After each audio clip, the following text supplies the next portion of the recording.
Toute l'actualité de la semaine décryptée par nos éditorialistes. Les municipales en France, le second tour, c'est ce dimanche. Les électeurs vont-ils se mobiliser après l'abstention record du premier tour? L'échec des socialistes va-t-il se confirmer? Et surtout, combien de municipalités le Front National va-t-il ravir? Eh bien, on va en parler dans un instant avec nos invités. Xi Jinping a effectué une visite d'État de 3 jours en France. Le tapis rouge lui a été déroulé. 18 milliards d'euros de contrats ont été signés. Mais on n'a pas beaucoup parler de droits de l'homme et pourtant il y avait beaucoup de choses à dire. Et voilà Barack Obama de retour sur le continent européen. La crise ukrainienne l'y a obligé, et lui qui avait les yeux rivés sur l'Asie-Pacifique. Est-ce qu'un jour l'Europe pourra voler de ses propres ailes sans les États-Unis? Et puis l'image de la semaine, eh bien c'est Charles Blé Goudet à la CPI, la Cour pénale internationale de La Haye. Ce vendredi, nous sommes avec Alice Tout-le-Monde. Bonsoir Alice, directrice éditoriale pour Cartooning for Peace, qui on le rappelle a été créé à l'initiative de Plantu, mais également de Kofi Annan, et qui réunit une centaine de dessinateurs du monde entier qui se battent pour la liberté d'expression. Yves Tréhard, bonsoir, directeur adjoint de la rédaction du Figaro. Ziad Limam, bonsoir, directeur du mensuel Afrique Magazine. Et Sylvain Attal, bonsoir. Sylvain, rédacteur en chef du site internet de France 24, enfin directeur du site internet. France24.com. France24.com, voilà. C'est quand même, voilà. Je ne connais pas ma propre maison. Yves Tréhard, on va tout de suite parler des municipales. Au vu des résultats du premier tour, est-ce qu'on peut imaginer un jour le Front National gouverner? C'est ce que dit en tout cas Marine Le Pen aujourd'hui dans Le Monde. Nous sommes devenus un parti de gouvernement. Est-ce que c'est quelque chose qui vous paraît plausible? Peut-être qu'un jour il pourrait être associé dans un gouvernement, mais vous savez, le Front National, ça va et ça vient, si vous me permettez l'expression. Il était au plus haut en 2002, il était au plus bas en 2007, il n'était pas bien au municipal, pour faire une comparaison qui a eu sens, en 2008, pas bien du tout même, hein. Et là il se porte bien en 2014. Donc j'aurais tendance à dire que le Front National a des chances, a un contexte quand le pays va mal. Et je vais être très partisan en vous disant que le Front National ne va jamais aussi bien que quand le Parti Socialiste est au pouvoir. Ça s'est toujours confirmé, avec Mitterrand en 1984 notamment, avec Lionel Jospin en 2002 et 1998, et maintenant avec François Hollande en 2014. Donc le Front National, je dirais, maintenant il faut qu'il fasse ses preuves. Mais c'est plus le même parti quand même J'entends bien. Ça, je suis d'accord avec vous. Je suis d'accord avec vous. Ce n'est plus le Front National de papa, si vous me permettez l'expression aussi, puisque c'est Jean-Marie Le Pen, avec les vieux Roland Maurassien, l'OAS, tout ça, c'est un peu derrière Marine Le Pen. Marine Le Pen cherche justement à renouveler tout ça. Elle a renouvelé les cadres, et dans ce sens, elle a réussi, parce que c'est vrai que ces nouveaux cadres ont fait des beaux scores pour certains d'entre eux dans des villes qui ne sont pas négligeables du tout. Aucune ville n'est négligeable, mais des villes grandes à l'occasion du premier tour. Et puis, elle a ripolliné, si vous me permettez aussi l'expression, le discours, qui est un discours qui est plus fondé, et elle s'en fait d'ailleurs, elle s'en donne à cœur joie sur ce qu'elle appelle des valeurs républicaines qu'elle estime avoir été abandonnées par les autres partis.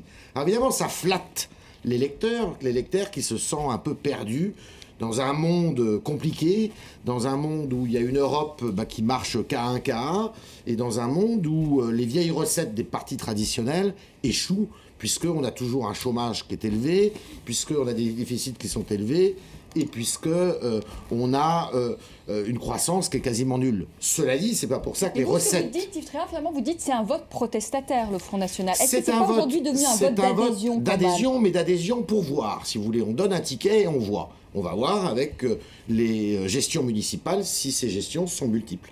95, c'était pas brillant. Ça avait échoué, on peut le dire. Voilà. Ziad Limam... 95, c'était le Front de Papa, hein. Voilà, c'est ça. C'est ce qui a changé là aujourd'hui. C'est peut-être ce qui change aujourd'hui la donne. Non, moi ce que je trouve étonnant, c'est que vous avez parlé de ripollinage, c'est vrai, de dédiabolisation. Elle a quand même la grande différence avec hier, c'est Marine Le Pen. C'est le changement cosmétique de l'opération. Mais du coup, on ne sait pas très bien ce qu'ils veulent. On ne sait pas très bien ce qu'ils défendent, parce qu'à lire toutes les interviews, ils disent on n'est plus comme ça. Alors on défend les valeurs républicaines, on défend, etc. Mais le contenu... Sur le plan national, on sait assez bien. Ils sont contre l'Europe, ils sont contre l'euro, ils sont sur le repli, sur nos frontières. C'est ce que je vous dis, quand on rentre ils sont assez classiques de ce point de vue, d'ailleurs. Si je peux me permettre, et ils sont les seuls à être sur cette ligne-là. C'est ça qui est Pardon, dans les multiples raisons, je suis d'accord avec ce qui a été dit, dans les multiples raisons pour lesquelles le Front National progresse, c'est que c'est sur ces thèmes-là de l'Europe, du protectionnisme, de l'antilibéralisme, c'est le seul parti qui affiche vraiment la couleur et qui ose ses idées. Il y a des gens au Parti socialiste et même à droite qui partagent au fond ces idées, qui sont parfois contre l'Europe, pour la sortie de l'euro. Ça traverse tous les partis politiques, mais justement parce que ça divise les partis politiques, ces formations-là n'osent pas aborder ce débat-là, rentrer dans ce débat-là, parce qu'elles savent qu'elles sont vulnérables et que ça va commencer par les diviser elles-mêmes. Au Front National, il y a un accord là-dessus. Du coup, les gens qui... c'est un débat quand même qui mérite d'être posé, l'Europe, l'euro, etc., on peut en débattre quand même. Les gens qui ont des doutes, qui ont des questions attisées par la crise, par le chômage, sur l'Europe, sur l'euro, etc., ils voit que la seule candidate qui ose dire ces choses-là, c'est elle. Donc, naturellement, ils sont tentés de voter pour elle. Dans un contexte où, effectivement, l'immigration, enfin, tous les thèmes controversés sont mis un petit peu de côté, tout ce qui sentait un petit peu le Front National de papa sont mis de côté. À mon sens, c'est une des raisons qui explique dans certaines zones... Moi, je pense que la dédiabolisation fait sauter le verrou psychologique. Je suis d'accord sur la dédiabolisation aussi. Non, mais ça fait sauter le verrou psychologique, et je pense que il y a derrière cette dédiabolisation, il y a les vieux thèmes anciens qui sont réactionnaires, identitaires, anti-émigration. Mais bien sûr qu'ils sont encore les travailleurs émigrés nous bouffent notre boulot. Bien sûr qu'ils sont encore là. La France est détruite. Ils sont juste pas mis en avant.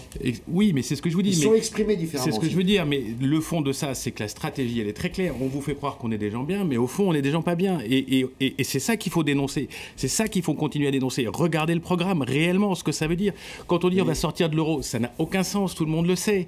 Il y a que eux qui le... Personne ne débat avec eux là-dessus. Personne n'ose, la gauche n'ose pas, parce qu'il y a des gens qui essaye de débattre avec eux, mais quand on débat avec eux, Sylvain, ils sont toujours en train de nous dire oui, mais c'est le grand capital, oui, mais c'est les forces fédéralistes. Oui, on s'en sort jamais avec eux. Parce que moi, j'ai assisté à un débat à la télévision entre Moscovici et Marine Le Pen, absolument hallucinant, parce que Moscovici devait justement défendre cette ligne pro-européenne, ouverte sur la mondialisation, etc. Il était tétanisé. Il était tétanisé, il n'osait pas le faire. Après, je crois que M. Tréhard a mis le point sur quelque chose de très important. Alors là, c'est moi qui le dis, je suis désolé. C'est un peu la faillite du gouvernement en ce moment, sur le plan idéologique. Donc quand vous avez une gauche qui ne respecte pas... Oui, je suis très embêté. Non, ça va pas bien du tout. Ils n'ont pas de communication, ils n'ont pas de Premier ministre, ils n'ont pas de direction du Parti Socialiste, ils ont un président qui est muet quand il ne faut pas l'être et qui parle quand il ne faut pas parler sur l'histoire de la... Par exemple, je prends un exemple qui était la jeune Kosova. Donc il y a un vrai problème au parti, il y a un vrai problème au gouvernement, on ne sait pas qui est le chef, et il y a une espèce de grand désarroi idéologique entre une aile du parti qui parle de social-démocratie et une autre aile du parti qui parle des basics et des fondamentaux. Si vous regardez le score du Front de gauche, pour parler encore 5 minutes de cette histoire de Front National, le score du Front de gauche n'est pas mauvais non plus. Hein. Ils ont fait 11%, c'est-à-dire que c'est un des meilleurs scores qu'ils aient jamais fait. Ils ont fait 200 mairies, je crois, du premier coup. On n'en parle pas parce que c'est banal. Mélenchon est devenu un type banal à force d'outrance, mais la réalité, c'est que l'ultra-gauche fait 11% aujourd'hui en France et que l'extrême droite fait 12%, ce qui d'ailleurs est le même score que les présidentielles, à peu de choses près.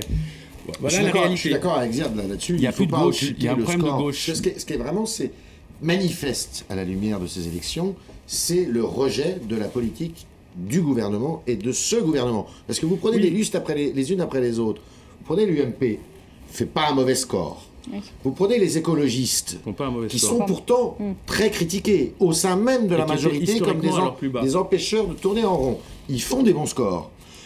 Ils font même un score extraordinaire à Grenoble où ils arrivent en tête. Et ils ont perdu Montreuil, certes, qui était une ville de plus de 100 000 habitants, mais là, ils s'attaquent à une ville qui a quelques 160 000 habitants. C'est quand même pas rien. On dirait que Grenoble, c'est toujours des surprises à Grenoble parce que c'est une population qui est assez avant-gardiste.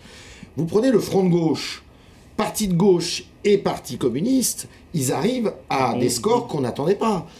Aujourd'hui, le Front de gauche, c'est-à-dire ces deux formations réunies, ils ont déjà 67 communes dans l'escarcelle. Et ils vont être présents dans de nombreuses triangulaires, qui seront des triangulaires. Ils seront présents aussi autant de fois d'ailleurs que le Front National. Ce qui est quand même à noter, alors que Jean-Luc Mélenchon n'arrive pas à faire sortir son parti de l'ornière. Et on n'a pas assez noté, parce qu'on s'est focalisé sur le Front National et ses succès, c'est que la grande différence entre le Front de gauche et à l'époque le Parti communiste qui faisait alliance automatiquement avec le Parti socialiste jadis, c'est plus du tout la même chose. Mélenchon a complètement phagocyté le Parti communiste, il a clairement pour ambition de faire tomber la gauche au pouvoir. Donc il va le montrer d'ailleurs en se maintenant dans certaines villes et l'explication du succès dans certaines villes du Front National, ce sera au moins autant la désunion à droite et à gauche que le Front National lui-même. Parce que le Front National lui-même, même avec ses scores, il est jamais qu'à 35, 36, 37, 40 dans le meilleur des cas. C'est pas 50%. Si en face il y avait une union de la gauche ou de la droite, il réussirait à passer devant. Et dans les cas où ce sera fait, le Front National ne gagnera pas. Un mot, Ziad, et ensuite Alice qui va nous montrer quelques dessins. J'ai parlé du désarroi idéologique de la gauche, mais je pense qu'il faut parler du désarroi de la droite. L'UMP a fait des bons scores, mais qui sont des scores traditionnels, et on s'en attendait quand même pas moins en cette période. Mais l'image que donne la droite... Ils ont quand même de bons scores, oui, des choses. Quand vous voyez par exemple quelqu'un comme Jean-François Copé, quand même, qui a été pointé du doigt dans des affaires, etc., qui a eu un score quand même remarquable. Je pense que dans le succès du Front National, il y a aussi l'image assez déplorable que renvoie une certaine droite de l'UMP, les affaires Sarko, les affaires Copé, les affaires Alliot-Marie. Oui, mais dans l'opinion publique, je ne crois pas que tous les électeurs du Front viennent de la gauche déçus. Je pense que les électeurs du Front viennent d'une opinion déçue de la classe politique française. De partout. Que Copé, enfin d'ailleurs c'est assez que certains élus de droite d'ailleurs soient réélus comme dans un fauteuil. Vu le nombre de casseroles qui trimballent, ça dit long aussi sur comment ça se passe localement. Je parle de notre ami Levallois, par exemple. Etc. Donc, mais il y a quand même l'image que... Oui. Mais l'image que renvoie la droite aujourd'hui, c'est quand même une droite un peu corrompue. Je suis en désaccord complet avec ce qu'il vient d'être dit. Je m'en doutais un peu. Non, mais c'est pas un propos partisan que je vais tenir. Je pensais, et on pensait tous, que la droite allait aussi payer, effectivement, pour ce qui la concerne. D'abord, l'héritage Sarkozy, quand même, sur le plan économique, puisque... la croissance, ça fait longtemps qu'elle n'est pas là, le chômage, ça fait longtemps qu'il est là, et les déficits, ils sont toujours là. Et on pensait qu'ils allaient payer effectivement cette atmosphère un peu délétère d'affaires, qui ne concerne pas d'ailleurs que Sarkozy, puisque ça concerne certains de des autres leaders de la droite.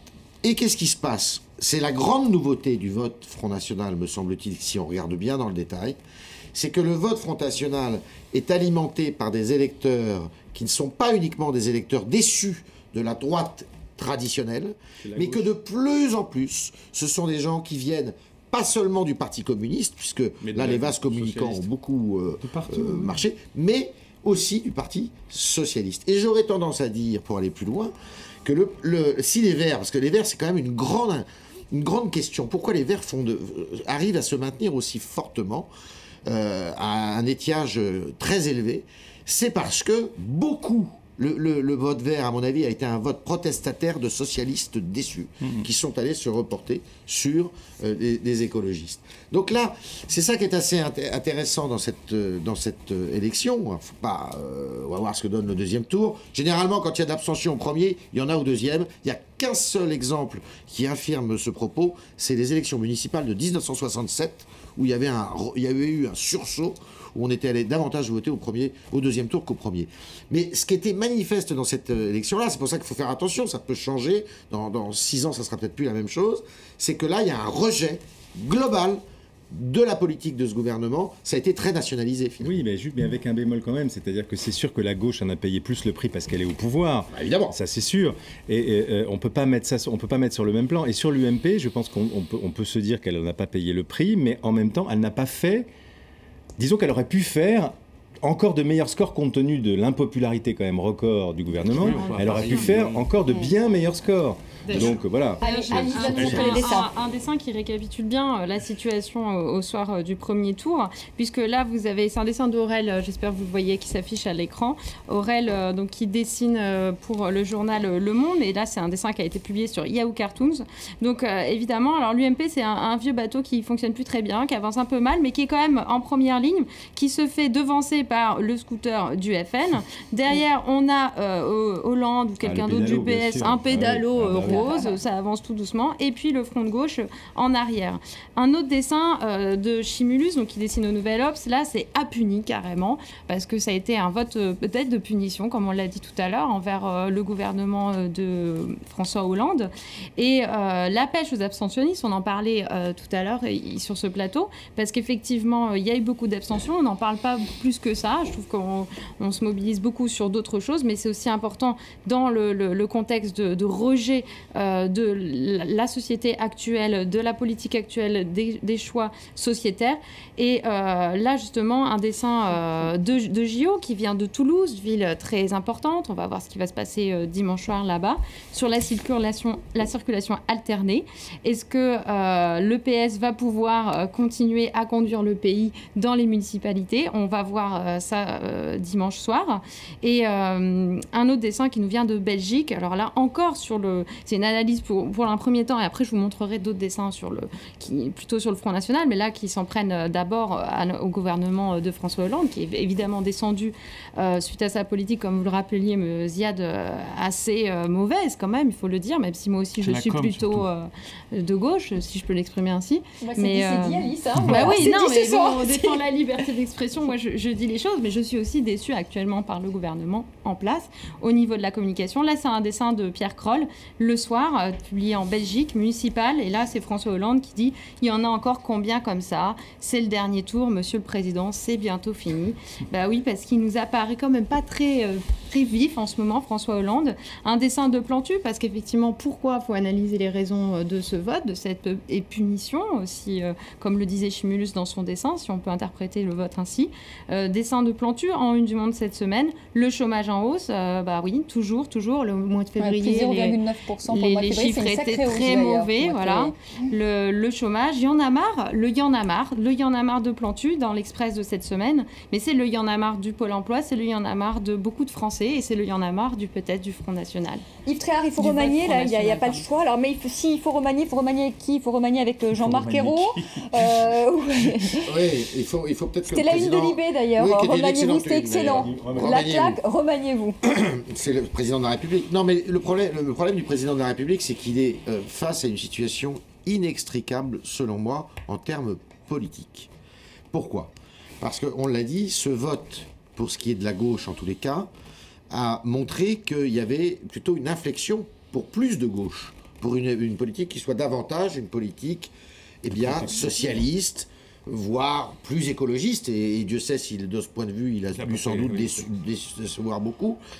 Donc, et néanmoins, il prétend lui-même faire une politique social-démocrate depuis maintenant presque un an, où il dit il tend la main aux entreprises, il faut que le code du travail soit moins contraignant.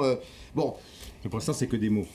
Pour le moment, c'est que des mots, ce ne sont pas des actes. Et on attend justement ces actes qui doivent intervenir à la moitié du mois d'avril, avec des engagements internationaux. Je vous rappelle quand même qu'on a une feuille de route à rendre auprès de la Commission de Bruxelles, dans laquelle on doit dire, voilà, on fait 50 milliards d'économies, et voilà comment on va revenir dans les clous des 3% du PIB de déficit.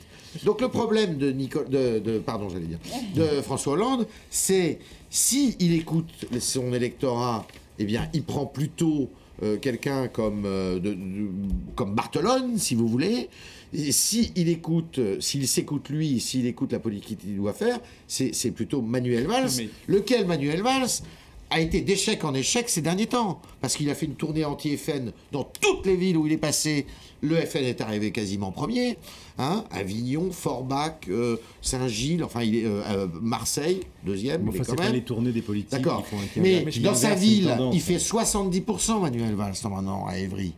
Il passe pas au premier tour là. Il n'est pas en tête de liste. Il est 3e ou 4e, mais quand même. Donc la situation est très compliquée pour le président de la République. Ce que je trouve très étonnant, c'est l'aphonie, je ne sais pas si le mot existe. Ils sont aphones, c'est-à-dire que je prends un cas comme Moscovici. C'est voilà quelqu'un qui est censé expliquer ce qu'ils sont en train de faire. Il n'a jamais réussi à le faire. On n'entend pas Moscovici. On a un premier secrétaire du Parti socialiste. Le Parti socialiste a toujours été une machine, avec ses motions, ses engueulades diverses et variées, mais qui est une machine électorale au service de la cause. On a une direction du Parti socialiste, on ne l'entend pas. On a un Premier ministre qui atteint les tréfonds du silence.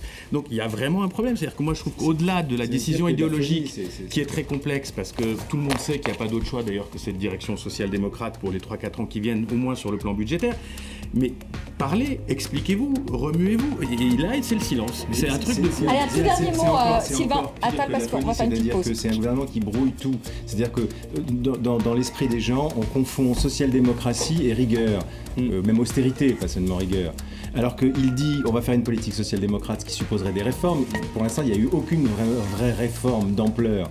Donc le social-démocratie n'a pas encore commencé. Et ensuite, quand il commencera à faire cette politique social-démocrate, il n'aura pas la majorité de cette politique. Qui est-ce qui va le soutenir ?